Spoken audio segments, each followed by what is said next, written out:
বাংলাদেশের সংসদ ভবন স্থাপত্যের বিস্ময়।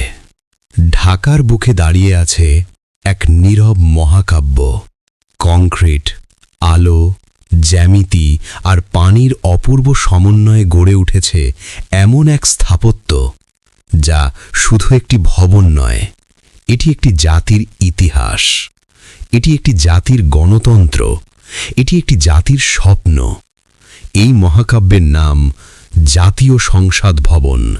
বিশ্ববিখ্যাত স্থপতি লুই কানের নকশায় নির্মিত এই স্থাপত্যকে অনেক স্থপতি বলেন বিংশ শতাব্দীর অন্যতম শ্রেষ্ঠ স্থাপত্য সৃষ্টি। সময়টা ১৯৬১ সাল।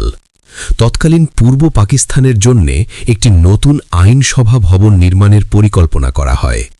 এই বিশাল প্রকল্পের দায়িত্ব দেওয়া হয় মার্কিন স্থপতি লুই কানকে। তার কল্পনায় জন্ম নেয় এক অসাধারণ নকশা, যেখানে থাকবে আলো, জ্যামিতি এবং প্রকৃতির অপূর্ব সমন্বয়। ১৯৬১ সালে শুরু হয় নির্মাণ কাজ, কিন্তু ইতিহাসের পথ কখনোই সহজ নয়। ১৯৭১ সালে শুরু হয় বাংলাদেশ লিবারেশন ওয়ার। যুদ্ধের কারণে বন্ধ হয়ে যায় নির্মাণ কাজ। স্বাধীনতার পরে বাংলাদেশ সরকার আবারও এই প্রকল্প চালু করে। অবশেষে ১৯৮২ সালের ১৫ই ফেব্রুয়ারি জাতির জন্য উন্মুক্ত হয় এই মহাকাব্যিক স্থাপনা। জাতীয় সংসদ ভবন শুধু একটি ভবন নয়, এটি একটি বিশাল স্থাপত্য কমপ্লেক্স। প্রায় ২০০ একর জমির উপর নির্মিত এই কমপ্লেক্স বিশ্বের বৃহত্তম আইনসভা কমপ্লেক্সগুলোর একটি। এই কমপ্লেক্সের মধ্যে রয়েছে মূল সংসদ ভবন, সংসদ সদস্যদের আবাসন, বিস্তীর্ণ সবুজ উদ্যান, কৃত্রিম হ্রদ, প্রশাসনিক ভবন।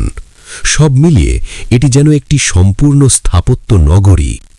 লুই কান বিশ্বাস করতেন স্থাপত্য শুধু দেয়াল আর ছাদ নয়, স্থাপত্য হল আলো এবং মানুষের অভিজ্ঞতার শিল্প।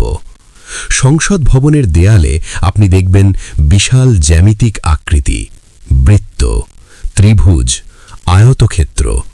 এই সব খোলা জ্যামিতিক নকশা শুধু সৌন্দর্যের জন্য নয়, এগুলো ভবনের ভেতরে প্রাকৃতিক আলো প্রবেশ করানোর জন্য বিশেষভাবে ডিজাইন করা হয়েছে। ফলে দিনের বিভিন্ন সময়ে ভবনের ভেতরে আলো আর ছায়ার অসাধারণ খেলা তৈরি হয়। জাতীয় সংসদ ভবনের মূল কাঠামোতে রয়েছে মোট ৯টি ব্লক। এর মধ্যে একটি কেন্দ্রীয় অষ্টাকোণিয়াল ব্লক এবং চারপাশে ৮টি পার্শ্ব ব্লক। পার্শ্ব ব্লকগুলোর উচ্চতা প্রায় ১১০ ফুট আর কেন্দ্রীয় ব্লকের উচ্চতা প্রায় ১৫৫ ফুট। এই ব্লকগুলো করিডর, সিঁড়ি এবং আলোক কোটের মাধ্যমে একে অপরের সাথে যুক্ত। বাইরে থেকে দেখলে পুরো স্থাপনাটি যেন একটি একক বিশাল স্থাপনা। এই ভবনের সবচেয়ে গুরুত্বপূর্ণ অংশ হল পার্লামেন্ট চেম্বার। এখানে একসাথে প্রায় ৩৫০ থেকে ৩৫৪ জন সংসদ সদস্য বসতে পারেন।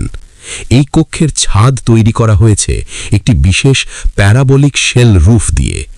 এই নকশার ফলে প্রাকৃতিক আলো ছাদের মাধ্যমে ভেতরে প্রবেশ করে এবং দেয়াল থেকে প্রতিফলিত হয়ে পুরো কক্ষ আলোকিত করে। এটি স্থাপত্য ইতিহাসের অন্যতম শ্রেষ্ঠ আলো ব্যবহারের উদাহরণ। বাংলাদেশ একটি নদীমাতৃক দেশ। এই ভাবনাকে স্থাপত্যে রূপ দিয়েছেন লুই কান। সংসদ ভবনের ৩ দিক ঘিরে রয়েছে একটি বিশাল কৃত্রিম হ্রদ। এই জলাধার ভবনের সৌন্দর্য বাড়ায়, তাপমাত্রা নিয়ন্ত্রণে সাহায্য করে এবং বাংলাদেশের নদীমাতৃক পরিচয়কে প্রতিফলিত করে। সংসদ কমপ্লেক্সে রয়েছে ৩টি গুরুত্বপূর্ণ প্লাজা।